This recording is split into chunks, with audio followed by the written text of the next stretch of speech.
estou aqui tomado por uma profunda emoção, porque eu nunca passei pela situação que eu estou passando.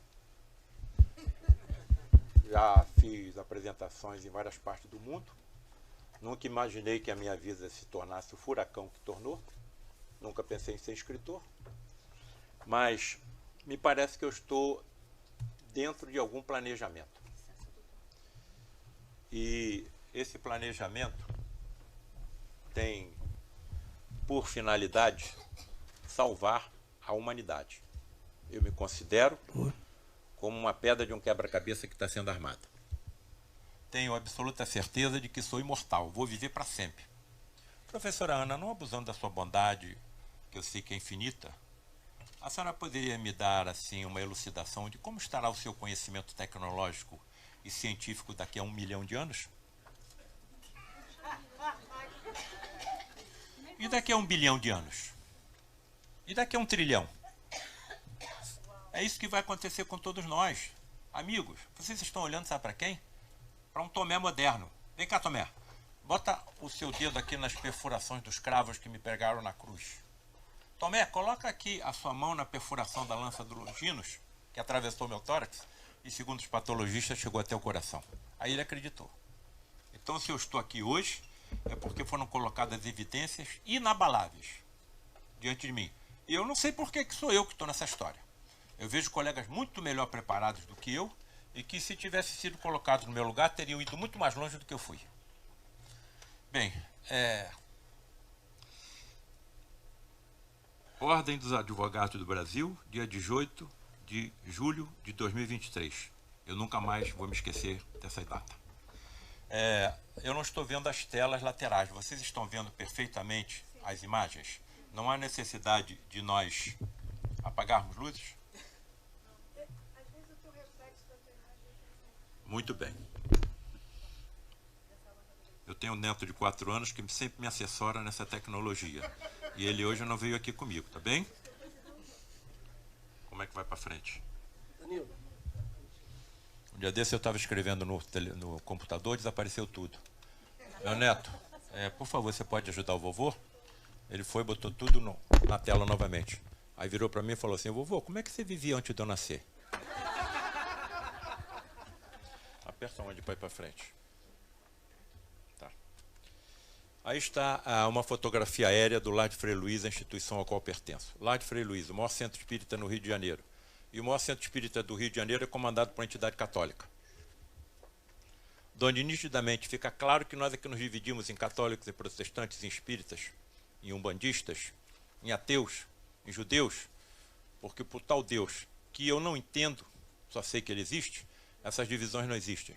Nós somos o único rebanho comandado por um único pastor. No caso da nossa humanidade terrena, Jesus, um Cristo planetário.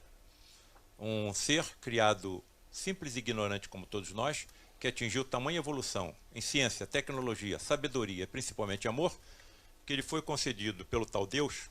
Como é que eu vou entender um ser que cria múltiplos universos que se interpenetram pelos outros? Alguém pode me explicar o que é isso? Por enquanto só tenho certeza que ele existe, porque o multiverso não pode ser obra do acaso, nem a vida pode ser obra do acaso. E lhe foi concedido, então, o governo de um planeta inteiro. Desde que esse planeta foi tão simplesmente uma poeira cósmica desprendida do Sol. Isso aconteceu há 4 bilhões e 500 milhões de anos. Então, há 4 bilhões e 500 milhões de anos, Jesus já era Jesus. Claro que eu me preocupo, as geleiras estão desaparecendo, as espécies estão sendo extintas, o aquecimento global está aumentando. Eu vou depositar minha confiança em quem? Em um Cristo planetário que nos comanda há 4 bilhões e 500 milhões de anos. Ele vai deixar o planeta desaparecer? Claro que não. Quais são as soluções que ele dará? Ele preparará espíritos que ocuparão corpos semelhantes ao nosso e trarão as soluções que nós precisamos. Mas isso aconteceu em toda a história da humanidade. Chegamos, por exemplo, ao merecimento de termos a informação dos antibióticos. Um espírito chamado Fleming, com um conjunto de coincidências inacreditáveis, abre a porta para a penicilina. A mesma coisa é com Gandhi, sem nem ser cristão, pregando verdade e não violência, consegue libertar 3/4 do Império Britânico? Então, é nele que eu estou depositando a minha confiança. Quem trará as soluções políticas, ecológicas, sociais, científicas, serão espíritos por ele preparados, como sempre aconteceu em toda a história da humanidade. Frei Luís, um franciscano alemão que veio para a primeira metade do século XX aqui para o Brasil, se radicou na região serrana do Rio de Janeiro, na cidade de Petrópolis, onde realizou tamanhos prodígios que chamou a ser considerado um verdadeiro santo. Até onde eu percebo, os fenômenos que aconteceriam com Frei Luís estavam relacionados com a sua mediunidade. Era um poderoso médium. Muito bem. Outra coisa que eu sempre coloco nas minhas apresentações iniciais são as agulhas que perturbam, que torturam os nossos cientistas.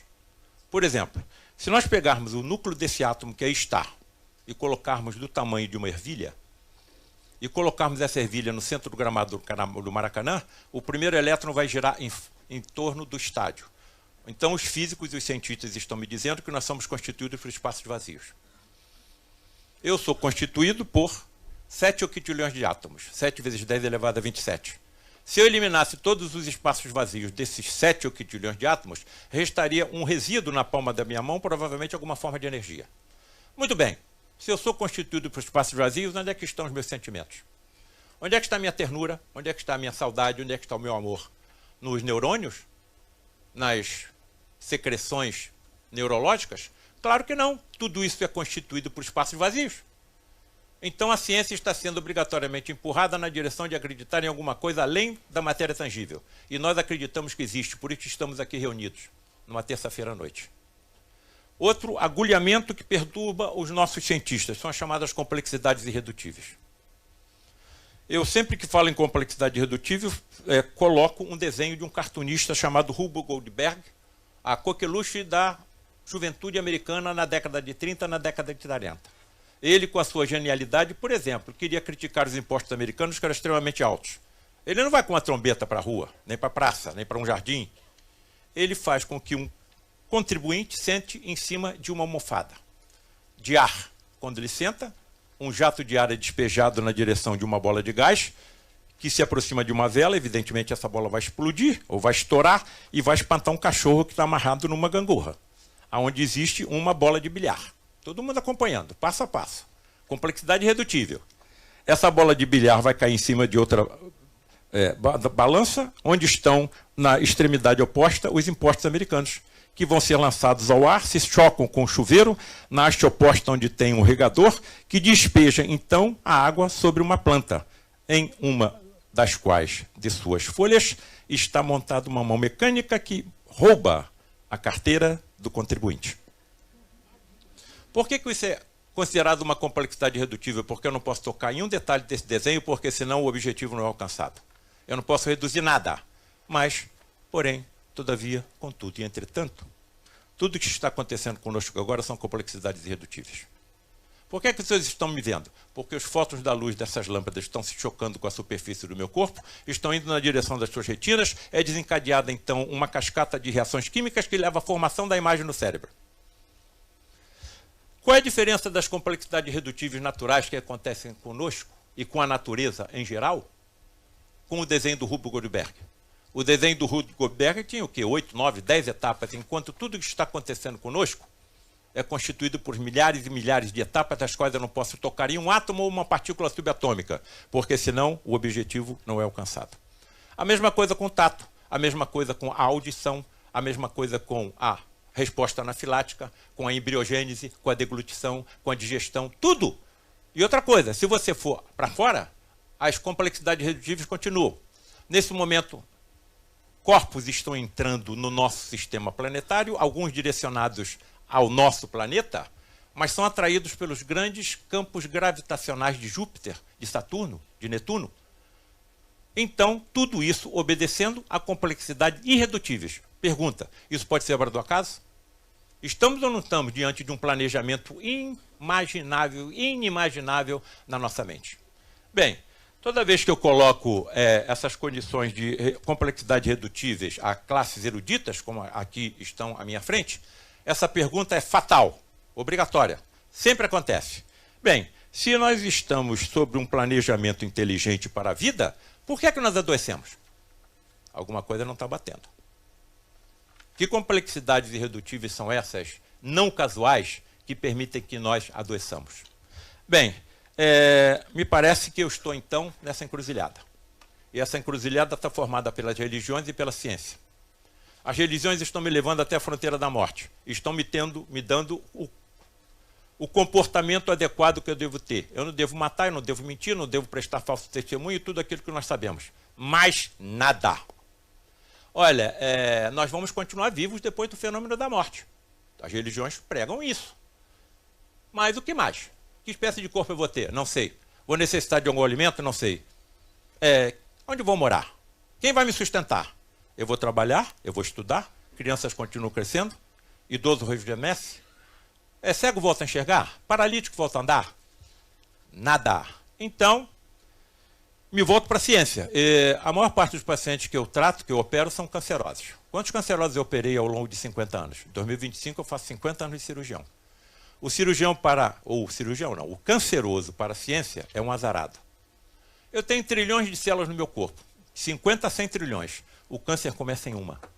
Segundo a ciência, o canceroso teve o azar de um conjunto de mutações a ocorrer em uma única célula que a transforma, então, numa célula cancerosa que leva à morte do paciente. Eu estou no meio dessa encruzilhada. Para a ciência, tudo é obra do acaso. As religiões estão me levando até a fronteira da morte. Então, eu acho que eu vou precisar de uma ajuda. Qual é a ajuda? Alguém que volte do outro lado da fronteira da morte e me conte que história é essa. E se alguém voltasse do outro lado da vida e me trouxesse essas revelações? Isso já aconteceu na história da humanidade? Já. Só que é impossível um médico acreditar que isso tenha acontecido. Chicotearam o nosso amigo aí quase até a morte. Não satisfeitos, enterraram-lhe uma coroa de espinhos na cabeça. Não satisfeitos, pregaram ele numa cruz. Não satisfeitos, atravessaram o seu tórax com uma lança. E segundo os patologistas que estudaram o fenômeno, ela deve ter alcançado até o pericárdio, a membrana que envolve o coração. As os relatórios evangélicos dizem que primeiro saiu água e depois saiu sangue. Os patologistas estão dizendo que ele sofreu um derrame pericárdico. Estou tendo aqui a honra de um grande amigo cardiologista, chefe do serviço de cardiologia do Hospital Universitário Pedro Ernesto, onde eu trabalho, que aqui está nos dando a honra da sua presença. Muito obrigado, Corte. Muito bem. Segundo os patologistas, ocorreu um derrame, ou seja, uma coleção líquida em volta do coração. Na metade de cima, plasma. Na metade de baixo, elementos figurados. Glóbulos brancos, glóbulos vermelhos e plaquetas. Se saiu primeiro plasma, porque a lança alcançou a metade superior do derrame, o que eu diria se eu visse isso acontecer há 2000 anos atrás? Primeiro saiu água. E depois os elementos segurados que estavam na metade inferior saíram. Depois saiu sangue. Bem, seus entes queridos e seus amigos recolhem o seu corpo. Aliás, ele mesmo reconheceu que desencarnou. Senhor, em suas mãos coloco o meu espírito. Os seus entes queridos e seus amigos recolhem seu corpo, guardam numa gruta hermeticamente fechada, no calor do deserto. 3 dias depois, ele aparece com o corpo completamente reconstruído? Qual é o médico que vai acreditar nisso? Nós vamos aos templos porque vamos assistir alguma comemoração de batizado, de casamento, uma cerimônia fúnebre. Acabou. Saiu do templo, acabou. Não tem mais nada a fazer ali. Bem, então eu tenho que procurar um plano B. Só que esse plano B eu não procurei, ele foi colocado na minha frente. E aí eu tive que tomar uma tremenda decisão, porque eu estava saindo da faculdade de medicina. Alguém aqui vai se entregar às mãos de um cirurgião? Se entregar anestesiado às mãos de um cirurgião que confessa que acredita em fantasmas? E se esse cirurgião disser que acredita em fantasmas coberto com lençóis? Esse camarada não pode ser cirurgião. Esse camarada é um alucinado. Vamos prender esse camarada porque ele vai se tornar um serial killer. Certo? Bem, então, o plano B foram os fenômenos de teletransporte e materialização de espíritos. Antes de ingressar nesse degrau, me permitam lembrar que estudos científicos foram feitos, por exemplo, no corpo humano envolto no sudário de Turim. E esse estudo científico demorou 15 anos, hein? Qual foi a conclusão que os cientistas chegaram? Olha, o corpo humano que estava envolto nesse pano sofreu 250 ferimentos, inclusive a perfuração do seu tórax. Ou seja, é impossível alguém sobreviver a tamanha destruição de um corpo humano. E aí está o meu plano B, fenômeno de teletransporte e materialização de espíritos. Amigos, queridos, irmãos, nós dizemos aqui que nós estamos em família, não foi, Ana? Então, entendam o que o amiguinho de vocês vai dizer, tá bem? Tá bem? Quando nós desencarnarmos, quando nós morrermos, vai haver uma separação entre dois componentes. O nosso componente físico, esse veículo físico que eu necessito para interagir com esse universo, vai se degradar em moléculas e átomos que serão utilizadas em outros corpos orgânicos e inorgânicos. Mas o meu segundo componente energético, vital, transmissor da vida a esse corpo e imortal, vai ingressar no universo paralelo ao nosso. Pode chamar de plano astral, plano celestial, plano espiritual. Para mim isso tudo hoje é sinônimo. Sob condições especialíssimas, raríssimas, e com manipulação de tremenda quantidade de energia, os que estão no universo paralelo ao nosso podem de lá se teletransportar e se materializar. Fenômenos ainda absolutamente não aceitos pela ciência, pela quantidade de energia que necessita ser manipulado para que isso aconteça. Bem, eu compreendo, mas a ciência é humilde o suficiente para reconhecer que só sabe o que acontece em 4% do universo. O que acontece em 96% do universo a ciência não sabe. Matéria escura, energia escura, a ciência não sabe o que é o magnetismo. Ela calcula exatamente os seus efeitos, mas não sabe o que é. Tanto que a palavra magnetismo é oriundo da palavra magia. Então, estamos ainda no caminho. E outra coisa deve ser lembrada. A velocidade da tecnologia e da ciência no século XX e no século XXI está sendo mais rápida do que toda a história da ciência e da tecnologia. Então, claro que tudo isso vai ser fatalmente, mais cedo ou mais tarde, esclarecido. Nada existe oculto que não seja um dia revelado. Palavras do Cristo planetário Jesus. Então é isso que vai acontecer comigo. Na hora que chegar o meu momento, eu vou me separar do corpo. Claro, o meu corpo vai ficar no velório. E depois vai se degradar, tá certo? Mas eu vou continuar vivo para sempre.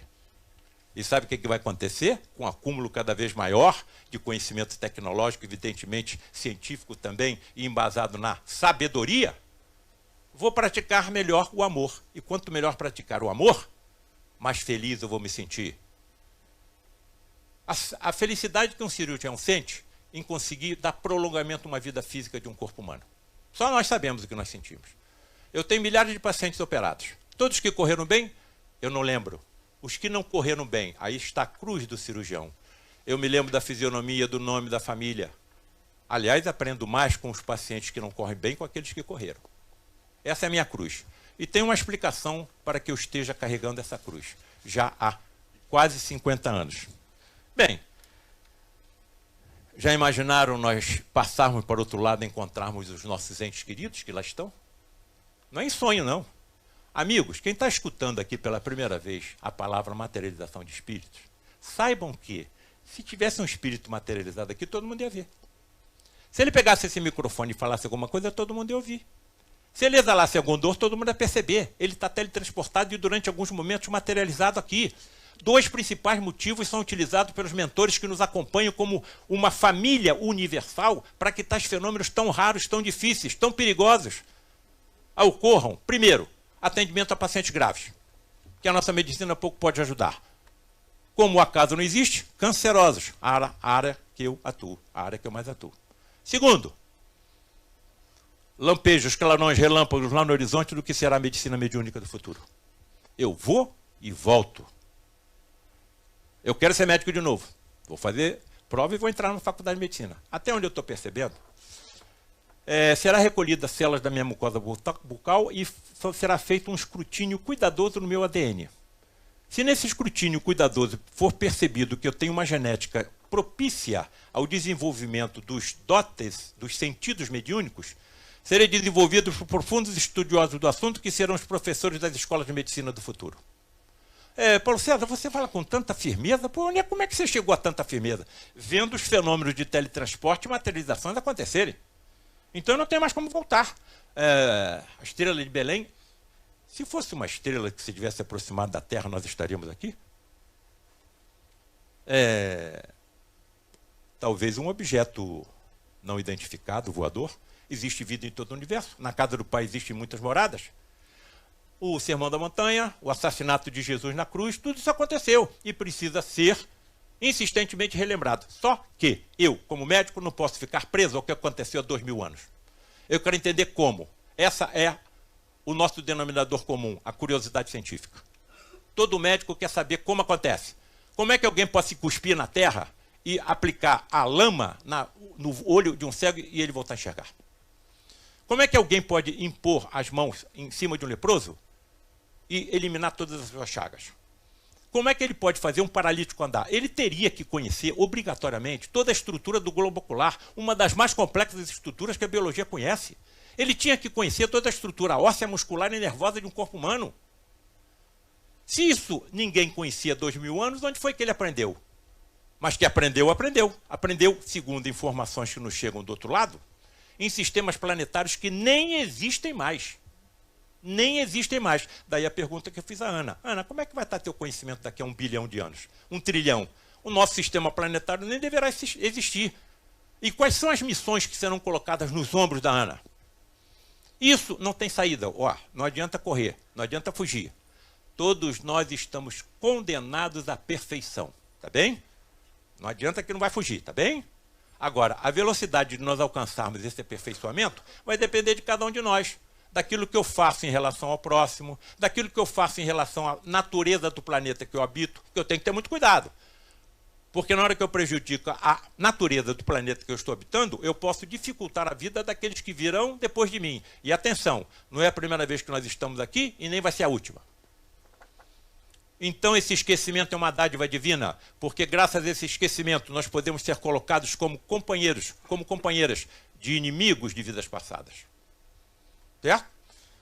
E o esquecimento faz com que nós aparemos as arestas. Quando passamos por lá de lá, podemos lembrar das atrocidades, das agressões, não é? Mas as arestas terão sido aparadas. Isso é que vai acontecer com todos nós. Bem, universos paralelos, o que a ciência está dizendo que é? Alguns elétrons desaparecem da órbita e reaparecem, ou na mesma órbita, ou em órbitas diferentes dos átomos. Os físicos se reúnem, os químicos se reúnem, olha para cima, olha para baixo, olha para a esquerda, olha para a direita, olha para frente, olha para trás, e chegam à seguinte conclusão: olha, enquanto esse elétron está desaparecido, ele ingressou no universo paralelo ao nosso. E esse universo paralelo ao nosso se interpenetram pelos outros, hein? Atenção, atenção. Religião e ciência, para mim, são duas faces da mesma moeda, tá certo? Então só tem uma moeda, religião e ciência. A NASA, por volta de 2016 e 2017, ela liberou uma série de documentos que estavam ocultos pela CIA, do projeto Apollo. Algum desses documentos disse o seguinte, que eles sabem que existem os tais alienígenas, os tais extraterrestres, e chegaram à conclusão de que os tais extraterrestres não são oriundos do nosso universo, do nosso mundo, e sim de um mundo fluídico que se interpenetra pelo nosso, que de lá para cá se teletransportam com naves tudo e depois se desmaterializam e voltam para o seu mundo. Isso tem alguma coisa a ver com o espiritismo? Isso tem alguma coisa... Agora recebendo a honra de Carlos Vereza. Muito obrigado pela presença, amigo.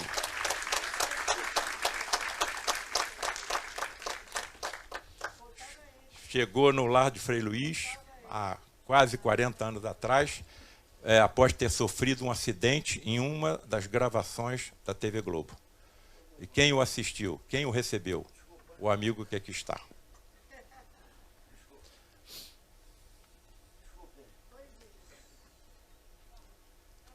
Sigamos.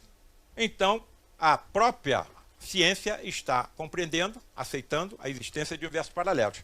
Mas como é possível aqueles que agora habitam em universos paralelos ao nosso se teletransportarem ao nosso mundo? Que isso acontece? Acontece. Sim, acontece. Através de, provavelmente, os buracos negros que comunicam universos paralelos entre si. Paulo César, você só fala em ciência? Você não veio para cá para falar de espiritismo, não? Calma. O espiritismo tem essa corrente científica. Ele é uma filosofia, é uma vertente religiosa, mas é uma vertente científica. Foi isso que me atraiu. A curiosidade científica me tortura. Eu quero saber como acontece. E aí, o que aconteceu aqui com o amigo de vocês? Ou eu me escondo, nada disso está acontecendo, ninguém vai se entregar anestesiado às mãos de um cirurgião que acredita em fantasma, ou me volto para a direita e vou procurar na ciência e na história se alguém tinha visto o que eu vi. E aí fiquei estarrecido, surpreso, com a grande quantidade de grandes vultos da ciência que tinham visto, pesquisado e comprovado que tudo acontece, inclusive prêmios Nobel. Eu posso citar um desse aqui,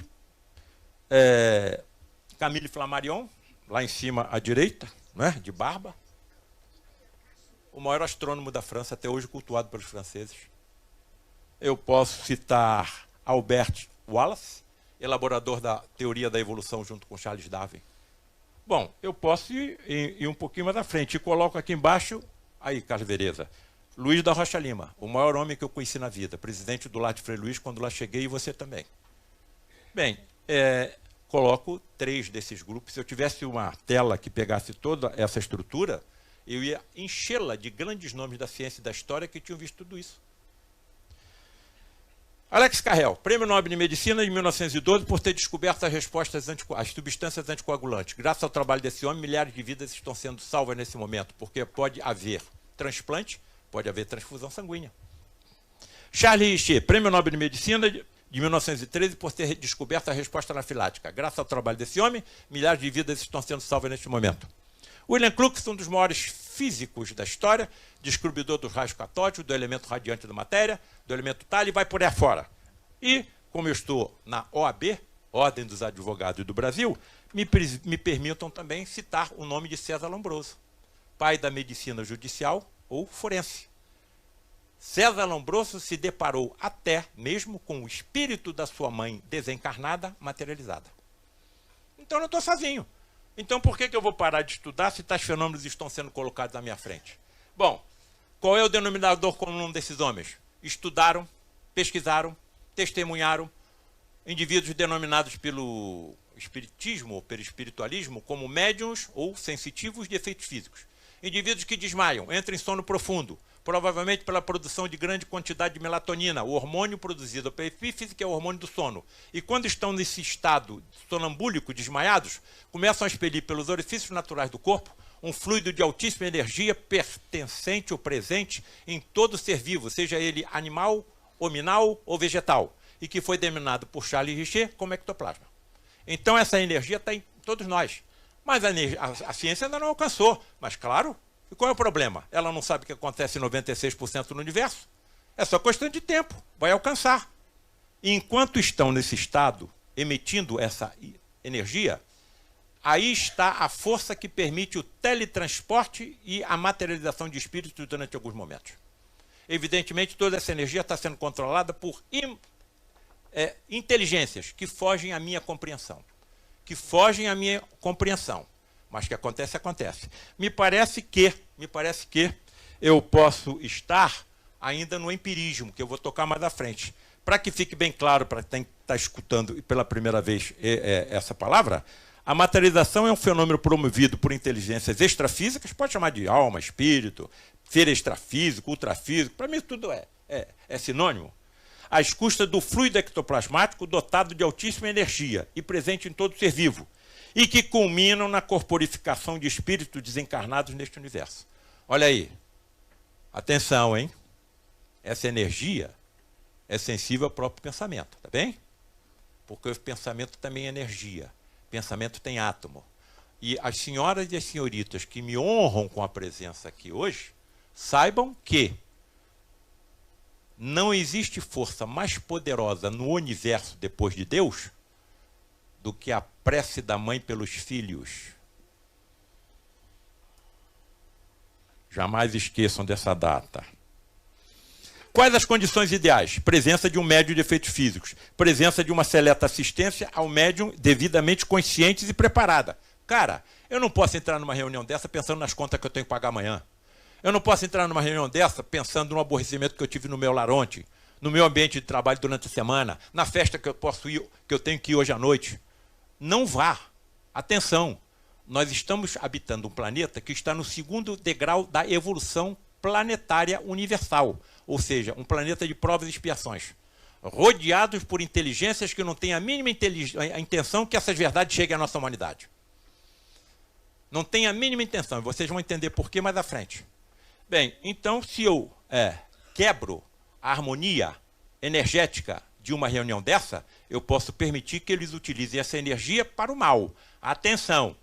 Esses tais irmãos nossos, ditos ou classificados pelo Espiritismo como obsessores, entre aspas, podem ser taxados de tudo. Traiçoeiros, violentos, maledicentes, menos de um adjetivo desabonador. Ignorantes. Sabem como manipular as tremendas energias que nos envolvem. E se nós não estivéssemos sob a proteção de um Cristo planetário, com a legião de espíritos sob seu comando, a Terra seria um inferno pior do que pintado por Dante Alighieri na Divina Comédia. Um dos principais fenômenos ectoplasmáticos que eu vi quando cheguei no lar de Frei Luís foi o desaparecimento de um meu relógio pesadérrimo de metal. Chegávamos, ficávamos na sala onde eram atendidos os pacientes, na penumbra, porque, vejam como está colocado ali, a luz artificial e natural afetam também o ectoplasma, a entidade e o médium. Então, Paulo César, então como é que você vê uma entidade materializada se você estiver na escuridão completa? Porque quando ela sai da cabine, ela sai emitindo luz pelos seus corpos e pelas suas vestes. Assim como acontece com o vagalume, com o pirilampo, com os peixes abissais, com as bactérias oceânicas. Então não existe milagre. O que existe são leis físicas, químicas e biológicas que a nossa ciência não alcançou, mas vai alcançar. Não tem problema nenhum. Paulo César, preste atenção. Se acalma. Pois não, estou calmo. Me diz o seguinte, você está dizendo que a luz artificial e natural afeta o ectoplasma, a entidade e o médium? Sim. Então por que essas luminescências que se desprendem do médium e das suas vestes não afetam? Vou usar uma metáfora que eu uso sempre para os meus alunos, como falo coisas óbvias. Salta aos meus olhos, agride a minha fronte, aperta o meu nariz e puxa a minha orelha, que são radiações compostas por propriedades físicas e químicas diferentes das do nosso universo. Dá para entender? Não. Só sei que acontece, certo? Proibida a ingestão de carne. Amigos, os animais são nossos irmãos inferiores. O princípio vital que está me dando vida a esse corpo passou em evolução pelo reino vegetal e pelo reino animal. Certo? Quando nós abatemos o animal, a sua carne fica impregnada por fluidos barônicos, nocivos e pesados. Ingiro, estou contaminando o meu ectoplasma. 70% do ectoplasma para que o fenômeno aconteça sai do médium. Os outros 30% da natureza que envolve o santuário, e o lar de Frei Luís fica incrustado, o santuário de materializações, numa floresta no bairro de Jacarepaguá, e da assembleia que acompanha o médium. Se eu ingiro uma carne de mamífero ou de ave, contamino o meu ectoplasma. Chego lá, vou contaminar o ectoplasma, impedindo o quê? O atendimento aos enfermos. Estou praticando um crime que era classificado como Luiz da Rocha Lima como crime de lesa espírito. Vocês não imaginam, amigos, vocês não imaginam, lembrando mais uma vez que nós estamos em família, vocês não imaginam o que eu vi acontecer ao longo de 40 anos. E olha só, eu estou tendo a honra de ter, inclusive, advogados, meu amigo Roberto Soares, que participaram de tais encontros comigo e viram isso acontecer. Vocês não imaginam o que nós vimos acontecer durante essas reuniões. Local afastado e rodeado por vegetação, ausência de luz artificial e natural. O que eu estava falando do meu relógio? Desapareceu. Eu estava sentado no leito, num dos assentos da sala de atendimento aos enfermos, em concentração e orando, enquanto as entidades médicas incorporadas em médiums atuavam, principalmente no médium de efeito físico. Acaba a reunião, eu me volto para pegar o meu relógio. Desapareceu. E perto lá do Meier de Del Castilho, naquele tempo, né? Abolição. E aí o presidente Rocha Lima vinha sempre até a nossa sala para saber se tudo tinha corrido bem. Eu estava recém-saído da faculdade de medicina. Professor Rocha Lima, o meu relógio desapareceu. Logo uma demonstração. Não traga objetos metálicos para cá nem valiosos, porque a quantidade de energia manipulada aqui é tremenda. Chame o Gilberto Arruda, já é médico de efeitos físicos, por quem a entidade médica atuava e que já estava indo embora. A reunião tinha terminado. Ele volta. E o Rocha Lima disse o seguinte, estava eu e um colega médico chamado Átila presente na sala, Rocha Lima e o Gilberto. Gilberto, coloque a sua mão sobre a minha. Não. Assim. Entra em concentração, na penumbra. De repente eu vejo o médium sofrer um estremecimento como se uma descarga elétrica tivesse atingido o seu corpo. Esse estremecimento se transmitiu ao corpo do presidente. Nesse momento, ele desloca a mão do Gilberto, estende para mim e fala assim, aqui está o seu relógio, não traga mais para cá. E se eu soubesse fazer isso com um cálculo de vesícula? Com uma placa de ateroma na artéria coronária? Num tumor maligno? No cérebro, no estômago, no pulmão? Agora, eles tiveram que manipular os átomos desse relógio. Quantos átomos tem nesse relógio? Quantos elétrons tem nesse relógio? Que inteligências são essas? Então, eu acho que é isso que nós estamos caminhando. Está começando a se descortinar à nossa frente uma ciência assustadoramente mais complexa e profunda do que tudo aquilo que a gente possa imaginar. Agora, vai ter que ter explicação científica, porque milagre e sobrenatural não existem. Como entender essa fenomenologia? Impossível na atualidade. Então, nós estamos em quê? Na fase do empirismo. Agora, é só questão de tempo. O bóson de Higgs, por exemplo, foi previsto em 1964 e só foi confirmado em 2012. As ondas gravitacionais previstas em 1916 por Einstein só foram confirmadas em 2016, 100 anos. O átomo foi previsto em 400 a.C. por Demócrito e só foi confirmado em 1803 por Dalton. Como é que estará a nossa ciência, a nossa tecnologia daqui a 1.000, 2.000, 3.000, 5.000 anos? Então tudo isso vai ser esclarecido, não existe milagre nem sobrenatural. Bem, então estamos no empirismo, que foi o que aconteceu com Charles Darwin. Como é que ele chegou à conclusão de que as espécies evoluem? Pela observação. Nem microscópio tinha. Como é que Mendel chegou às bases da genética? Pela observação, observando ervilhas. Nem microscópio tinham. Então estamos na fase do empirismo. Sabemos que as coisas acontecem pela observação, mas não sabemos como acontecem. Tal fenomenologia não pode ser repetida em ambiente laboratorial. Mas isso é só questão de tempo. Não existe o misterioso, não existe o sobrenatural, existe o que ainda não é comum. Eu faço milagre todo dia. Eu faço milagre todo dia. Chego no hospital moderno, vou escovar minhas mãos e meus braços para operar, passo a minha mão em frente a uma célula fotoelétrica e a água sai da torneira sem eu tocar em nada. Se eu tiver com uma criança ou com um selvagem ao meu lado, ele vai achar que eu fiz um milagre. Bem, aí está uma das experiências feitas por ele, William Crookes, na casa dele, hein? Inclusive conseguiu fotografias da entidade materializada e da médium, ou seja, são duas entidades diferentes.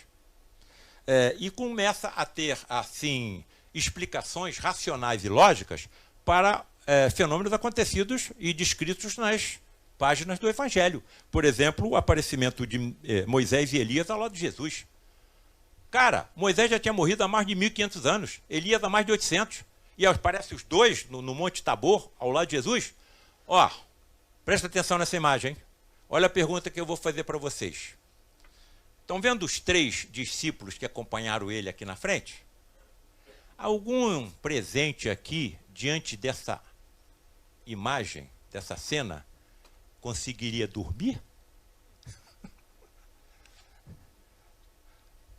Será que esse que continua acordado não tentou acordar os dois e tentou e não conseguiu? Parece que os 3 estavam sonolentos. Será que eu estaria exagerando em colocar como hipótese, sou muito cuidadoso, que Jesus estaria acompanhado por 2 ou 3 médiuns de efeitos físicos e que naquele momento, no seu transe mediúnico, a energia ectoplasmática deles exalada permitiu o teletransporte e a materialização dos espíritos de Moisés e de Elias?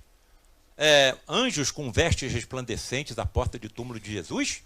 Com todas as mulheres que foram cuidar do corpo dele vendo a mesma coisa? Vestes resplandecentes? Será que eu estaria exagerando, já que vi espíritos teletransportados e materializados, iluminados saírem da cabine?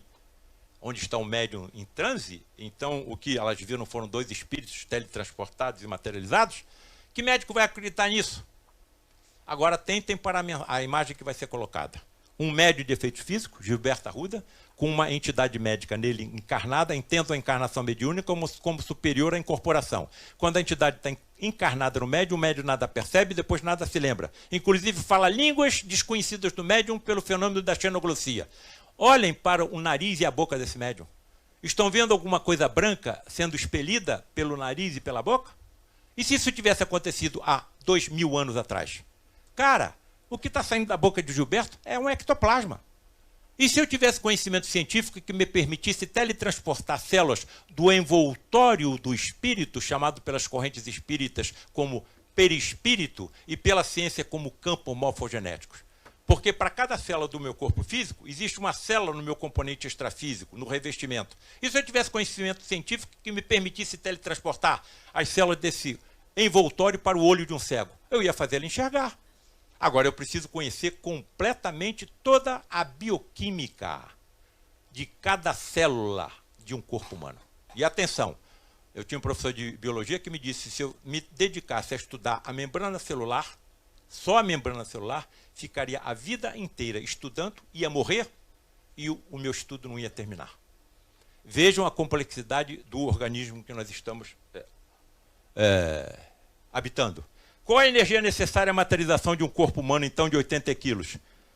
Uma bomba de hidrogênio de 1000 megatons, correspondente a 70 bombas que foram lançadas na cidade de Hiroshima. Por isso a ciência não acredita. Tá certo? Agora, eu vou pedir que vocês se coloquem mais uma vez, daqui a pouco, na minha situação. O pensador de Rodin. Vamos fazer 4 reflexões juntinhos aqui, amigos queridos, imortais. E se o médico estivesse presente em uma dessas reuniões? E se quem se teletransportasse e se materializasse fossem médicos?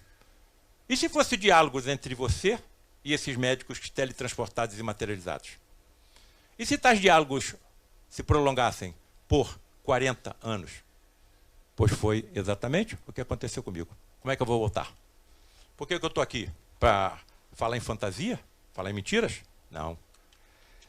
Tamanha foi a quantidade de informações que eu fui acumulando, que já tenho 8 livros escritos, e o 9º. Tamanha foi a quantidade de informações e de observações. Quem mais aprende com o livro é quem escreve. Quantas referências bibliográficas tem em 8 livros? Mais o 9º. Estão percebendo? E aí está o 9º.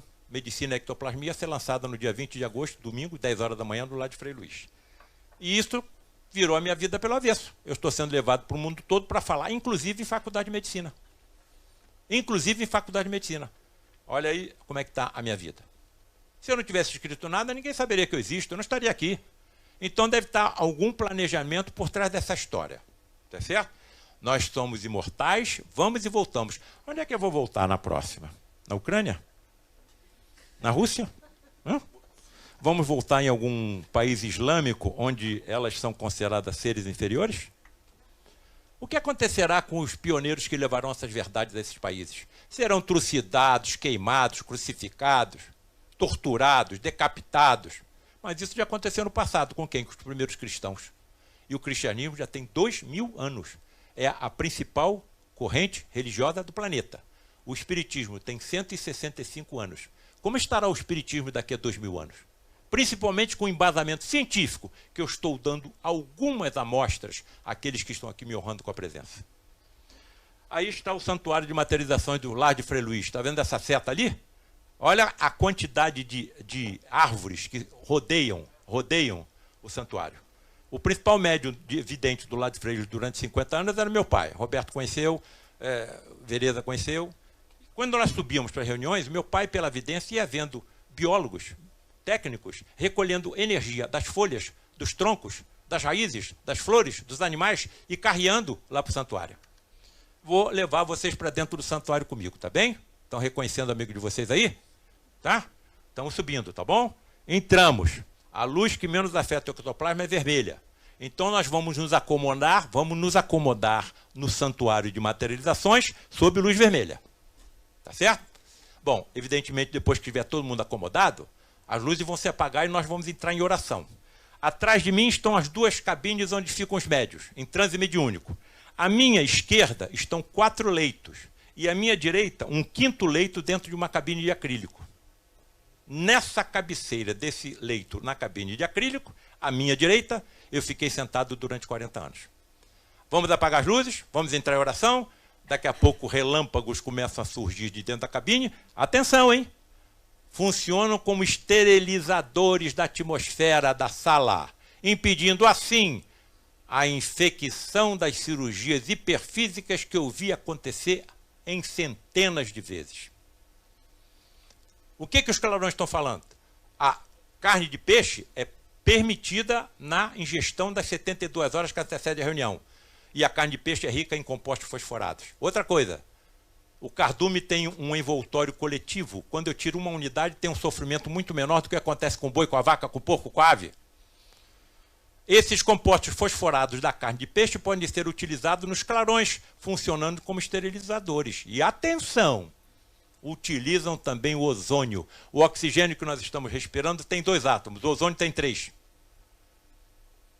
98% dos micro-organismos conhecidos pela ciência são sensíveis ao ozônio. Quem me deu todas essas informações? Colegas médicos teletransportados e materializados conversando comigo. Entravam lá onde eu estava, tratavam do paciente que estava naquele leito onde eu estou sentado na cabeceira e começavam a conversar comigo. E me chamavam e eu corria com eles pelos leitos todos. Ô, criançada, eu estava, na verdade, ao lado de um fantasma. Normalmente eles chegam cobertos por mantos alvinitentes. Vocês vão ver. Aqui é onde eu ficava. Aqui à minha direita está o leito dentro da cabine de acrílico. Se coloca numa situação, vendo isso acontecer durante 40 anos, vou ficar guardando isso comigo? Ou não tenho obrigação de levar esses conhecimentos, essas informações a todos os interessados, principalmente a classe a que eu pertenço, médica, a qual 80% ou mais não consegue acreditar em nada além da matéria tangível? Tenho uma explicação para isso. Eu sou cirurgião há quase 50 anos. Nenhum dos corpos que eu abri, eu vi o espírito nem vi a alma. Então é muito difícil a gente acreditar em alguma coisa além da matéria tangível. Olha um desses médiuns desmaiados dentro da cabine do lado de Frei Luís, expelindo ectoplasma. Parece uma espuma de barba saindo pelo ouvido, pelo nariz e pela boca. Aí está o ectoplasma. E aí estão entidades materializadas, inclusive médicos. Estão vendo como eles se apresentam com mantos alvinitentes, luminescentes? Me parece que foi isso que levou, no passado, às histórias de fantasmas cobertos por lençóis. E o principal médico com quem eu conversava, Frederic von Stein, cirurgião do exército nazista, que se aproximou do lado de Frei Luís, porque no nosso educandário com mais de 500 crianças existiam judeus reencarnados. O ódio persistia. Só que caiu nas malhas do amor de Frei Luís, que também era alemão.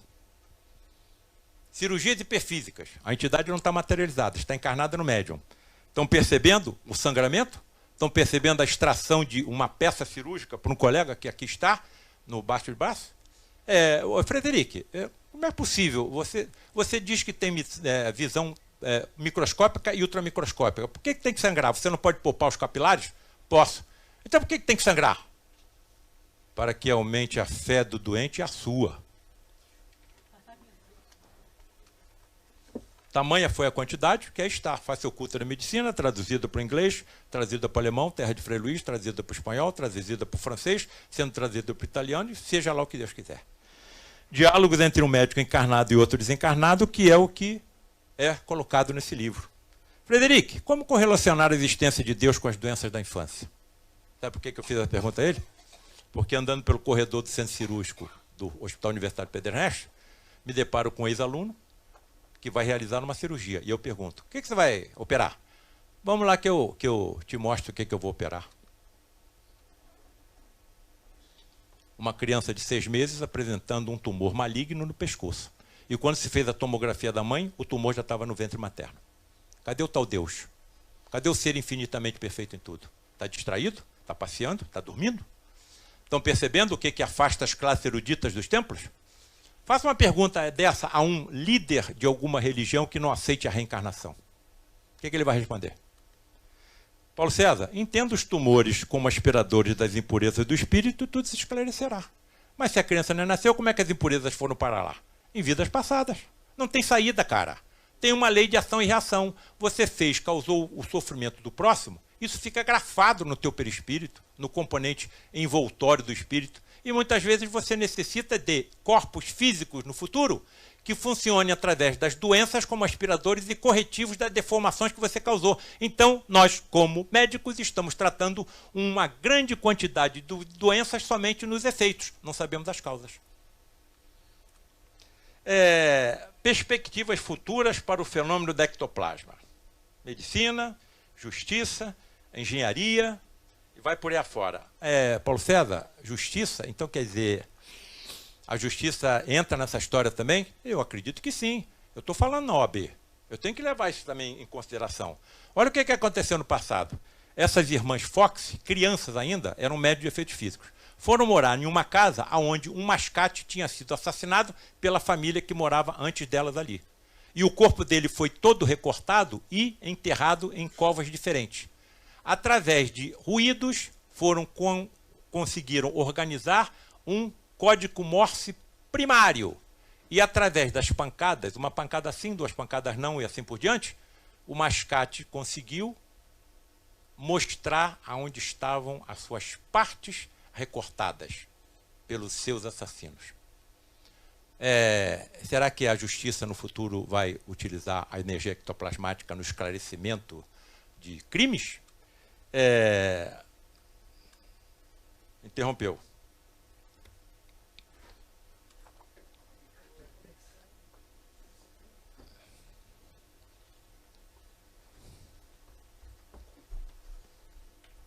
Já estamos caminhando para o final, hein? Não foi. Não fuja, não fuja. Não foi. Estou clicando, ó. Não, agora foi o conjunto. Foi o conjunto. Não, agora vou eu. Foi.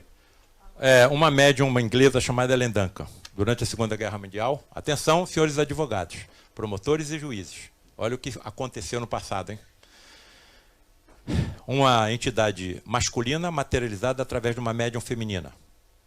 E através da mediunidade ectoplasmática dessa médium, durante a Segunda Guerra Mundial, marinheiros que tinham perecido nos aviões torpedeados pelos aviões nazistas, pelos navios torpedeados pelos aviões nazistas, estavam se teletransportando e se materializando.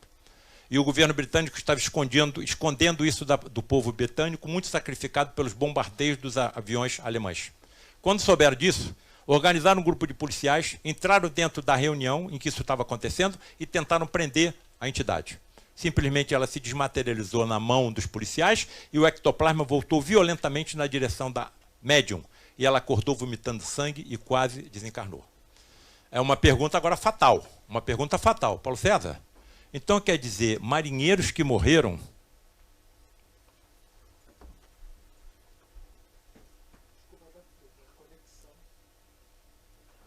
Marinheiros que morreram se materializaram?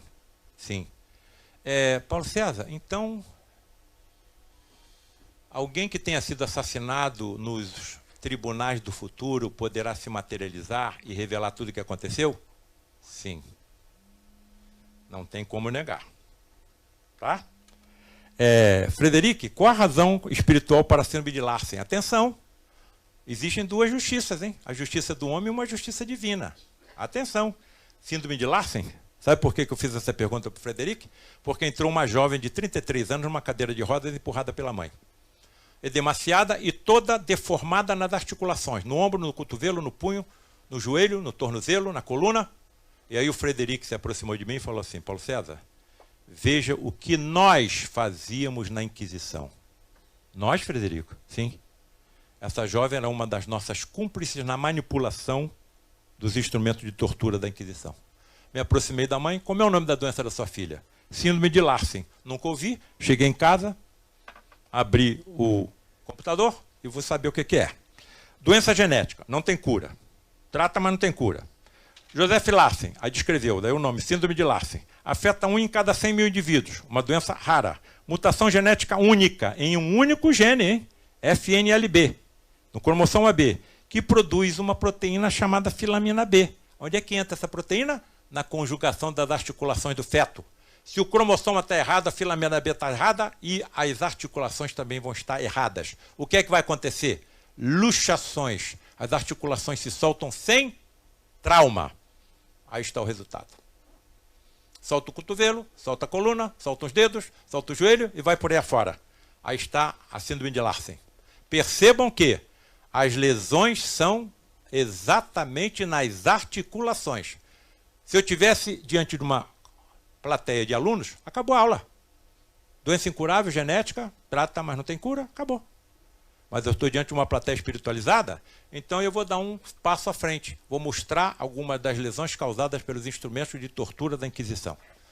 Amarrava os punhos da vítima e puxava a vítima para o alto por trás. Já imaginaram a dor sentida nas articulações do ombro? Tinham cuidado de colocar pesos pendurados nos tornozelos, lá embaixo, cada vez mais pesados. Algumas vítimas soltavam a corda antes que ela chegasse no chão, prendiam. O corpo da vítima se desprendia e os braços ficavam na corda. E a vítima morria de hemorragia. Trapézio, bota pesos cada vez mais pesados no tornozelo, a roda, puxa os braços para cá e as pernas para lá.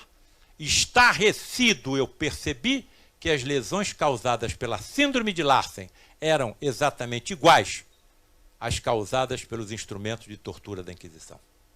Não tem saída, é uma lei de ação e reação. Eu posso plantar o que eu quiser, mas eu vou colher. E a colheita é obrigatória. Onde é que ficam essas alterações? No ADN. São transmitidas ao ADN a partir do nosso componente extrafísico, envoltório do meu espírito, chamado perispírito. Agora, indagação lógica, caminhando para o término. As deformações causadas no corpo físico pelo mau comportamento com o semelhante ou a si próprio em vidas passadas estão presentes também no corpo extrafísico? Resposta, sim. Atentem para a imagem que vai ser mostrada. Essa fotografia foi tirada pelo jornal O Globo no dia 18 de 8 de 1983. O indivíduo foi envolto num escândalo e essa reportagem nada tinha a ver com câncer, nada tinha a ver com tabagismo, nada tinha a ver com espiritismo. Percebam que na fumaça do cigarro que se desprende do indivíduo, uma terrível caratonha se forma. Eu não sei se eu tenho condições de mostrar, mas nitidamente se vê dois dentes incisivos, como que abocanhando a cabeça do fumante, uma orelha, um olho com uma vasta cabeleira e uma sobrancelha por cima do olho. Depois, aqueles que seguirem, podemos mostrar até com mais detalhes essa figura. Qual é a interpretação que eu dou? Se essa fotografia fosse feita alguns segundos antes ou depois, nada apareceria. A minha interpretação é que esse indivíduo deve ser um médio de efeitos físicos. E as moléculas de ectoplasma que dele se desprenderam moldaram a silhueta de uma entidade que o acompanhava. Agora, por que o acompanhava? Do lado de lá eu não tenho nicotina, do lado de lá eu não tenho ópio, eu não tenho maconha, eu não tenho álcool. Então, o sofrimento, o desespero de quem se entrega a essa estrada do lado de lá é terrível, indescritível. Se aproximam de nós, principalmente dos jovens, e intuem, sugerem, entra, experimenta. E quando nós entramos na mesma estrada que eles entraram, se desprendem de nós fluidos que eles absorvem, diminuindo assim o seu desespero. Estão entendendo a importância de tal fenomenologia para a ciência e também para a justiça? Para a medicina? Indagação lógica diante dos fatos. Alterações no corpo extrafísico de espíritos já foram fotografados na Terra? Resposta sim. No Santuário do Lar de Frei Luís, no final da década de 70 e início da década de 80. Bem, eu acho que nesse momento vai caber uma lembrança, tá certo? Deixa eu aguardar o meu amigo aí. Porque as imagens que serão mostradas são muito importantes.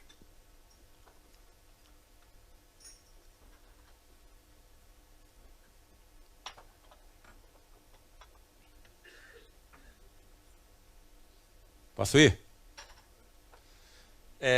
Sim, no Santuário de Materialização de Frei Luís. Agora, para me mostrar o que eu vou mostrar, eu tenho que lembrar alguma coisa a vocês, tá?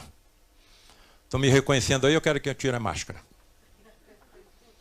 Então, eu queria que lembrassem que eu sou cirurgião há quase 50 anos. Não posso ser um alucinado, tá bem? Segundo, o amigo de vocês já foi parar até no Senado Federal em uma homenagem no Dia do Médico pelo trabalho que eu faço. Tá certo? E outra lembrança importantíssima. Eu estou na OAB. Então não posso trazer para cá fantasias nem mentiras. Todo mundo dentro do bonde, não é isso? Bem, No final da década de 70, início de 80, Frei Luís chamou o presidente e disse assim: reúna um grupo seleto que nós vamos levar no santuário e esse grupo será acompanhado por um médium de efeitos físicos e por um fotógrafo profissional. Nós vamos tentar, contra a vontade deles, a materialização de 7 entidades decaídas, deformadas, animalescas e fotografadas, para que vocês vejam o que acontece com quem passa por outro lado, tendo feito incontáveis crimes enquanto estava encarnado. Tá certo? Bem, eu mostrei o santuário de materializações. Estão vendo essa segunda seta inclinada? No meio dessa floresta tem um segundo santuário onde os fenômenos aconteceram. Pergunto, por que alguém vai construir essas estruturas no meio de uma floresta em uma montanha em Jacarepaguá? Por que eu participei de 2 dessas reuniões, estava chegando, vou subir como médico 7, 8, 9 horas da noite, na escuridão, para o meio dessa floresta? A não ser que algo extremamente ali importante aconteça. E aconteceu. E eu ouso afirmar, hein, que o que aconteceu aí nesse santuário, com essas 7 reuniões, não aconteceu em nenhum lugar do planeta Terra, em nenhum momento da história da humanidade. Em nenhum momento da história da humanidade. Aí está o santuário. Naquele tempo, a floresta era um pouquinho menos densa, porque foi feita a construção, dava para ver. Tá certo? Bem, primeira reunião. Quando nós entramos, sem ninguém ter entrado lá, todo o mobiliário estava despedaçado. A reunião não pôde acontecer. Então, estavam querendo evitar que essas fotografias fossem feitas. Eu não tive coragem de botar as 7 fotografias no livro. Porque se eu tivesse aquelas fisionomias, eu não queria que minha fotografia saísse em jornal, em revista, em televisão, em internet e por aí afora. Segundo motivo, essas entidades foram conquistadas pelo amor de Frei Luís e estão em recuperação. Vão se transformar em arcanjos de luz. Não sei em quantos milênios. Terceiro, mais importante, eu não sei o que eu fiz em vidas passadas. Eu posso ter sido pior do que eles. Olha como estava o mobiliário do santuário quando lá ingressamos. Todo arrebentado. Não pôde ter reunião. Bem, agora nós vamos entrar. Vamos ficar em frente à cabine, em oração. Apagam-se as luzes e nós vamos aguardar um sinal. E o fotógrafo está com seu equipamento apontado para a cabine, para as cortinas que vedam a cabine. Que sinal era esse? Um estalar de dedos. Ele batia a fotografia, nós estamos na escuridão, não víamos nada e, naquele tempo, era o flash. Vejam que isso aconteceu há mais de 40 anos atrás, tá bem? Nós só vimos essa fotografia no dia seguinte. Vou mostrar rapidamente uma única das fotografias. Uma única. Um carrasco da Idade Média. De onde veio esse vestuário pesado? Parece um tecido escocês, quadriculado, cordões brancos em volta da cintura, tem a impressão que ele está com as mãos atadas nas costas e um capuz enorme. Vê-se 2 rombos no capuz e os seus olhos arregalados sendo fotografados. Bem, nós éramos comandados por um almirante da Marinha, com uma disciplina militar. Ele revistava o santuário, revistava a cabine, revistava o médio, revistava nós. De onde veio isso? De onde veio esse vestiário pesado? Depois que essa reunião aconteceu, o padre Isabel, um dos assistentes de Frei Luís, chamou o Rocha Lima e disse assim: olha, desde que esse espírito desencarnou, ele não consegue retirar a sua roupa de carrasco, porque ela está soldada no seu perispírito.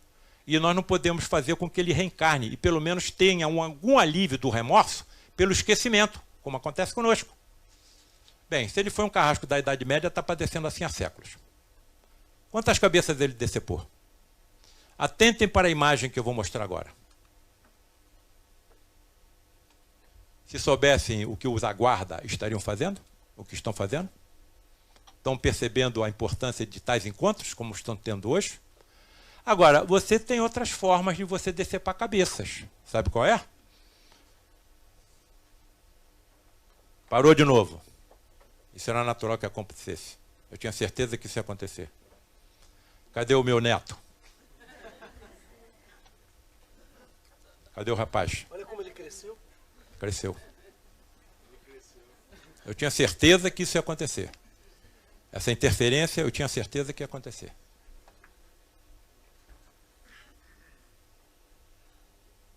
A outra. Existe outra forma de você decepar a cabeça. Eu posso, por exemplo, assumir um cargo de secretário de saúde e desviar os recursos da saúde para mim. Da merenda escolar, da educação. Pior ainda da educação, porque você, quando educa o indivíduo, ele se autodefende de uma série de doenças. Certo? Se soubesse o que os aguarda, estariam fazendo o que estão fazendo? Quantas guerras poderiam ter sido evitadas? Sabe quantos franceses Napoleão levou para a Rússia? 700 mil. Sabe quantos voltaram? 27 mil. A imensa maioria morreu de frio e de doenças bacterianas. Então, me parece que, assim como nós temos duas medicinas, uma física e uma ultrafísica espiritual, nós também temos duas justiças. As dos homens e uma justiça divina. E essa justiça divina está presente na nossa consciência. Eu serei o promotor, o advogado e o juiz de mim próprio. Então não vai ter justiça. E até onde eu percebo, o pior dos infernos é o remorso.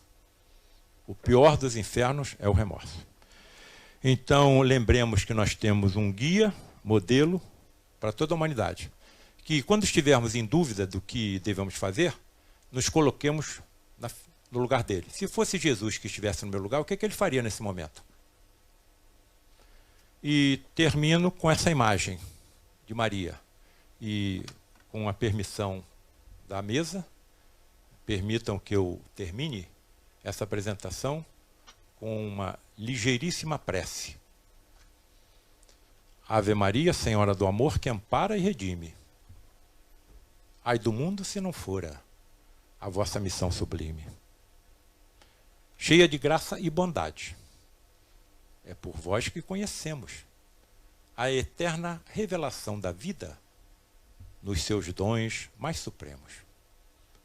O Senhor sempre é convosco, mensageira da ternura, providência dos que choram nas sombras da desventura. Bendita sois vós, ó Rainha, estrela da humanidade, rosa mística da fé, lírio puro da humildade. Dentre as mulheres sois vós, a mãe das mães desvalidas, nossa porta de esperança e anjo de nossas vidas. Bendito é o fruto imortal da vossa missão de luz, desde a paz da manjedoura às dores além da cruz. Que assim sejas para sempre, ó divina soberana, o refúgio dos que padecem nas dores da luta humana. Ave Maria, Senhora do Amor, que ampara e redime. Ai do mundo se não fora a vossa missão sublime. Muitíssimo obrigado, amigos e irmãos.